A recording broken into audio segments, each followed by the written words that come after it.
So let's get right to it. Sandro, I'm going to pick on you. Okay. As the Italian Latin American in the panel. You know, Latin America, and we do have to say this, is often cited as one of the most unequal regions in the world. The richest 10% in Latin America own 54% of the resources. Why do you think that is? Well, I do believe it's mostly lack of social mobility, perhaps lack of meritocracy. Although, you know, obviously you look at the Gini coefficient, I think it's 0.4 for the region. And I think many people focus on obviously on the fact that 1% owns, you know, the vast majority of the wealth. On the other hand, I think that, you know, the region has been obviously creating a very big middle class. You know, you're looking at 300 million people. So, and I think capitalism has been really a great tool to create probably 50 million, you know, jobs every year, and you'll have many people coming out from extreme poverty, right? So that is true. There are many inequalities. But I do believe that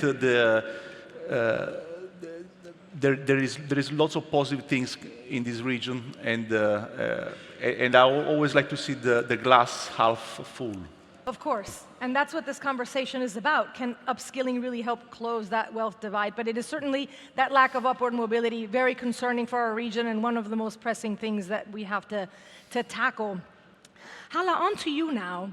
You know, what are some of the major barriers that you see in low-income regions? I mean, you work in Tangiers, you work in your native Bahrain, to be able to implement upskilling programs and, you know, that truly take the whole of the individual into account, like the work you do with the Nuwah Foundation. Tell us about that. I think the real power is in creating platforms where education is celebrated and where programs can actually influence people and create the spark.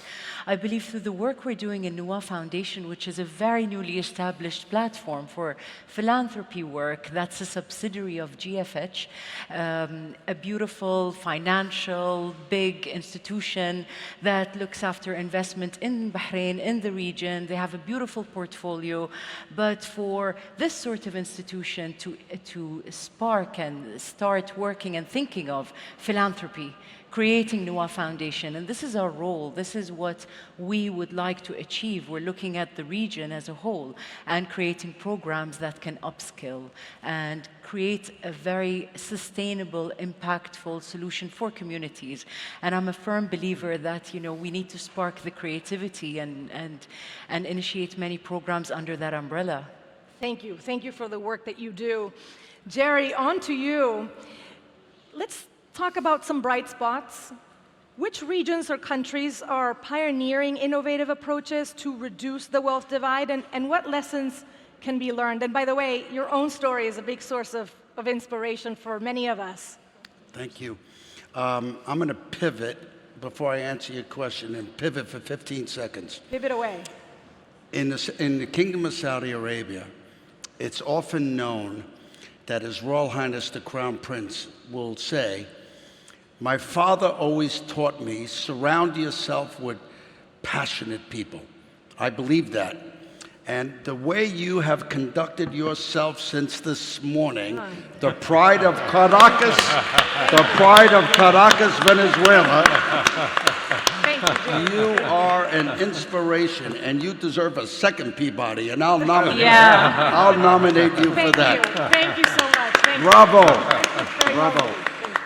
So the world, you know, everybody knows, a lot of people know that I come from a wonderful but very poor family. So I had to illegally go into work at 50 hours a week as a boy at 13, 57 years ago. But God is great, and He's privileged me to visit 160 countries, right? And serving on WTTC and UNWTO. So my passion is serving and bringing out joy and festivity for everyone. But there is leadership now that is highly dynamic in other places of the world that I think geopolitically will have a profound influence in the next 5 to 10 years.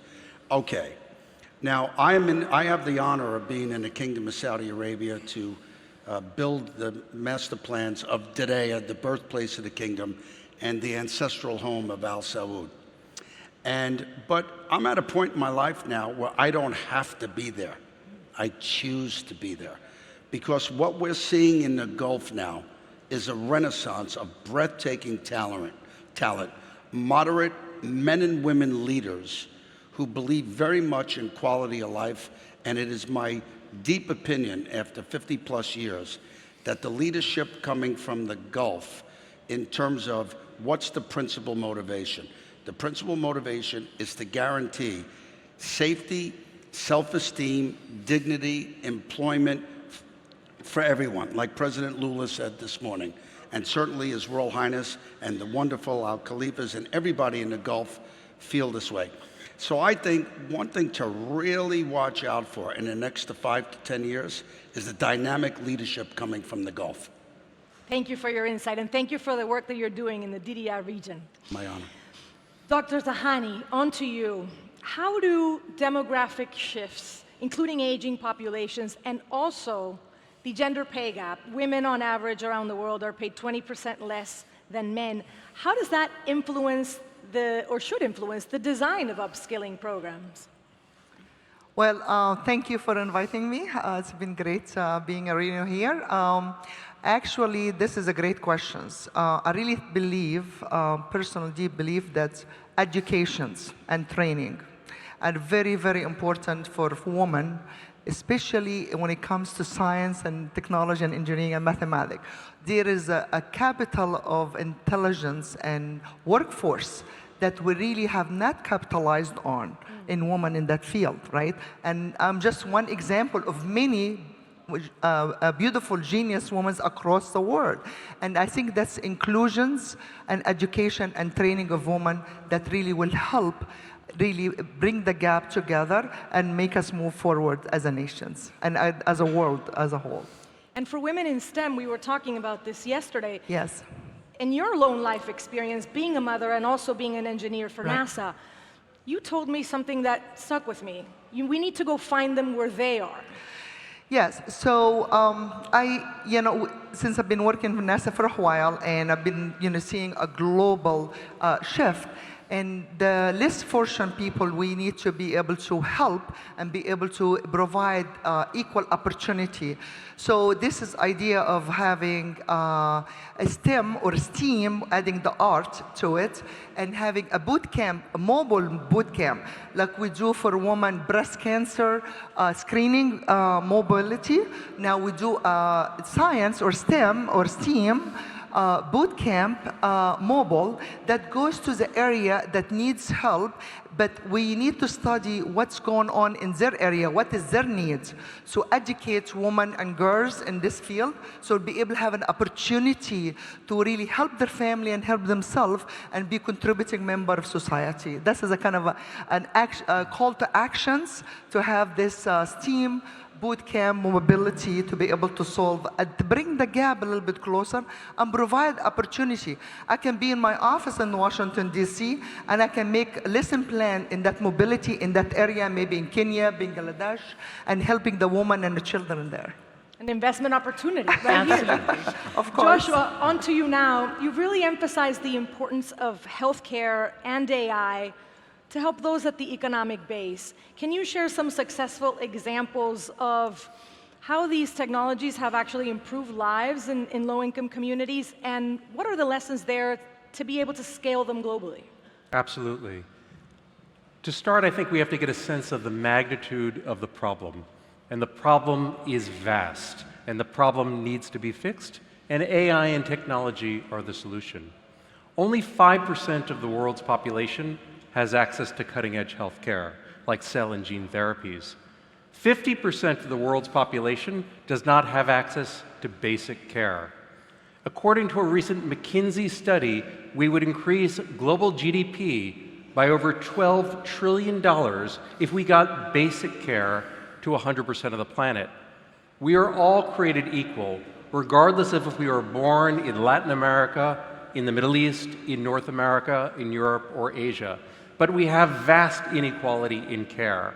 The beautiful thing is we are seeing two things happen, which I believe will lead to a revolution and a transformation here.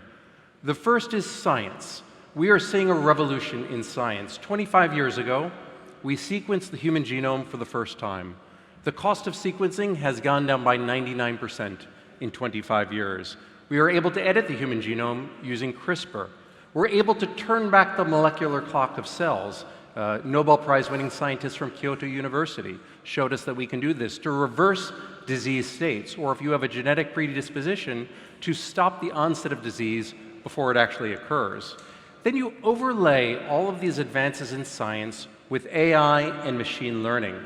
This will hasten the change. More importantly for access, it will make this change happen cheaper, faster, better.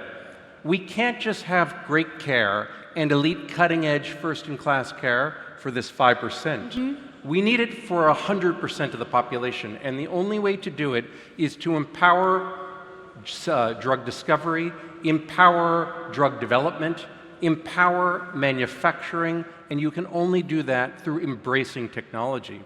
So we at Luma Group, we are a biology-first organization, a science-first organization. But if our companies and our entrepreneurs are not also embracing AI and embracing the opportunity to do things cheaper, faster, better, we don't invest. To me, the beautiful thing here to end is the alignment between good business. Obviously, if you're addressing the whole world, you have a massive TAM, a huge business opportunity, and at the same time, by addressing the whole world and having this TAM, you can do really, really good things to the world and healthcare in the process. Thank you, Joshua, for that. Of course, something to take into account is also the risks, right? Sandro, you told me that you have visited some of the most innovative companies globally to study successful models of upskilling. Tell me, what are some emerging technologies that you believe can bridge the gap between social classes, but also what are the risks of implementing these? Sure. We've been investing in companies like Anthropic, Mistral, OpenAI pretty early on, and it was not really a way to make money, but really to learn. And really, in terms of models we look at, obviously, I think the best examples are companies like Microsoft, right? You look at Google, those companies, they innovate daily. Microsoft, for example, with Azure, the cloud, a Copilot, now they're going to touch probably 400 million users, right? And so the upskilling is going to be very fast. I think the main question is, obviously, from a company perspective, trying to understand where the demand comes from, right? So obviously you have the new generations. I think many smart guys are looking at computer science, are looking at AI, etc. But then the challenge is, do you really need to upskill or do you need to reskill, right? Because we are in a phase where things move so fast, where from a company perspective, and we have a portfolio of over 100 companies, so we see it, obviously they invest, and it might be that in 2-3 years, they need to do something new. So at the end of the day, it's really, and I look at also in my team, right? Because we can invest into, we can pay tuition, we can pay courses, we can pay university, and we do that, right? But at the end of the day, it's really the individual person who's gonna try to improve himself or herself every day. So really, I think the best way to upskill is really to invest in yourself. So so coming here at the conference, there is so much online, and it's free. So I think that is probably the most powerful upskilling. And I have some data for you there. So 37% of people around the world fear that automation is going to take their jobs, but 74% of those people say they would be willing to invest in themselves to learn a new skill to remain employable. So the drive is there, we just have to tap into it. Hala, onto the work that you do, because when you want to tap into a person's passion, like Jerry said, and the drive, like Sandro said, you have to take into account mental health. You have to take into account cultural heritage. And also when you go into a country like you do, for example, like Morocco, where you do your work with the Nuwah Foundation, you have to be able to work with governments in order to take all of these things into account. Tell us about that. Absolutely. There needs to be, collaboration is key. Absolutely. You need to, the more you collaborate, the more you share the ideas, the more you spread the enthusiasm about the project, we deliver great results. I want to reflect for one moment on this wonderful hall that we're in today.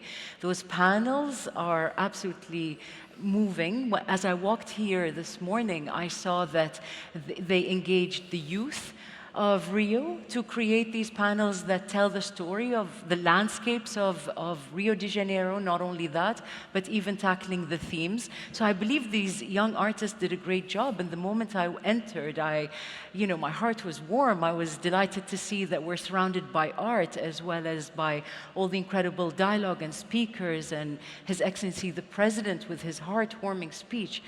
But, as you said, we tap into these industries, we tap into these fields, and we try to create awareness and really look after our mandate properly. If you do it with passion and love and proper research, you'll achieve great goals. I mean, if we talk about the creative industries, for instance, in the United Nations survey, annually, the annual revenues for the creative industries is around $2 trillion. Creating 50 million jobs worldwide, and that's only in the creative industry side. So the more we give it, the more it gives back, and we can upscale together and invest in dignity as the main umbrella we're talking about. Yeah. Jerry, on to you. Share for us, you are pioneering, work in the Gulf in enormous ways. What are some of the economic implications of upskilling initiatives? Yeah, well, of course, my whole life has been about tourism. If you look at the Kingdom of Saudi Arabia, just as a little snapshot, there's so many preconceived notions and old stereotypes about the kingdom that it's only deserts and camels and Arabs and stuff, when you have this spectacularly beautiful country. But the biggest asset of the Gulf and of the Kingdom of Saudi Arabia is the generosity and the warmth of its people, right? Very warm people, and that's very true of all of Latin America as well.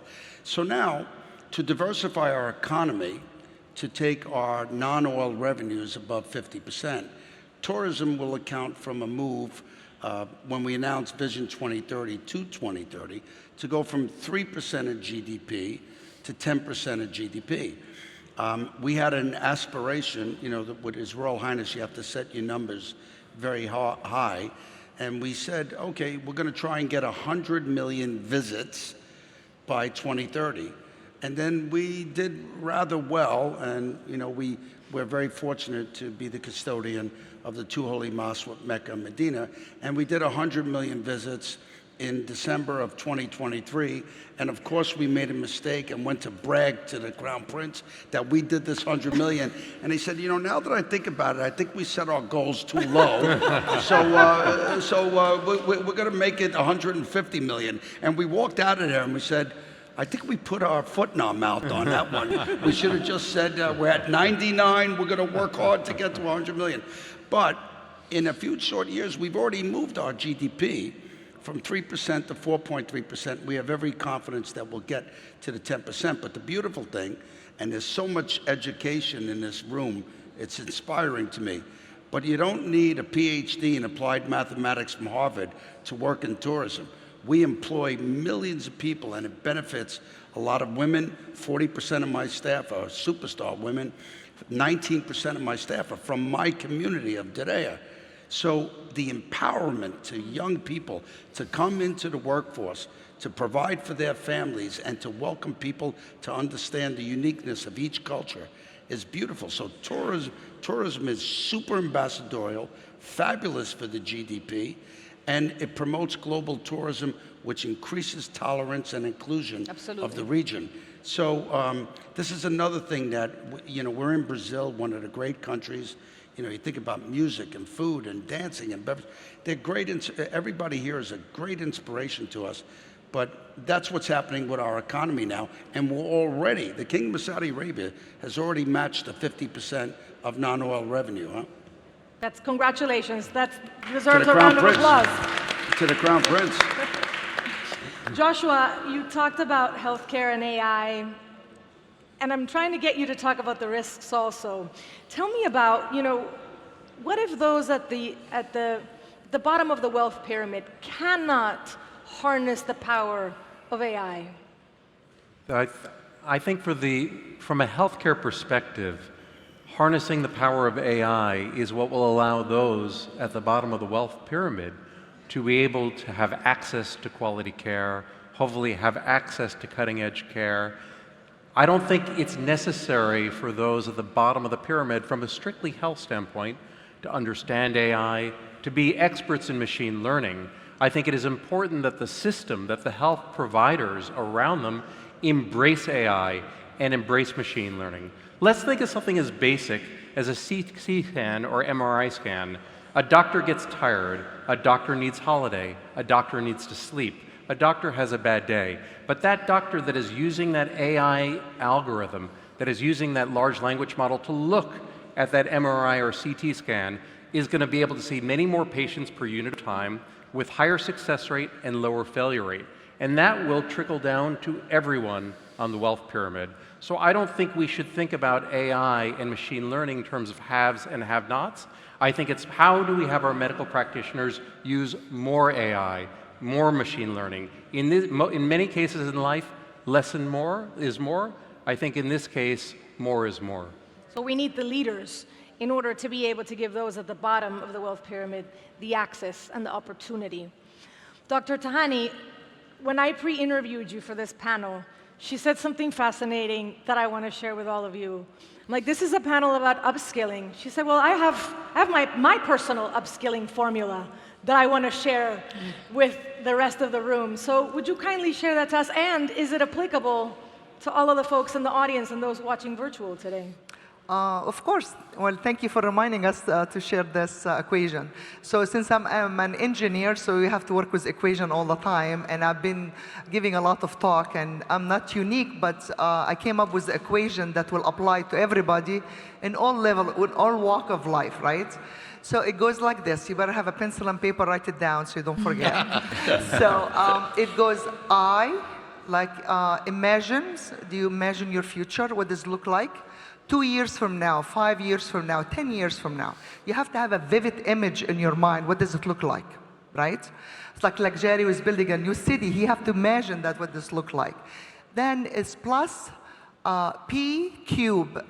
The P cube, it stands for, you have to work on something that you have passion for.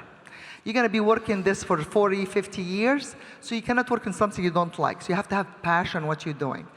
The other P is you have to have a plan. Because plan A is not going to work, plan B is not going to work, guess what? Maybe plan Z will work, right? So you have to have plan. The other P is perseverance. You have to have perseverance. A lot of people are going to knock you off your horse many, many, many times. I've been through it myself, right? So you have to have perseverance.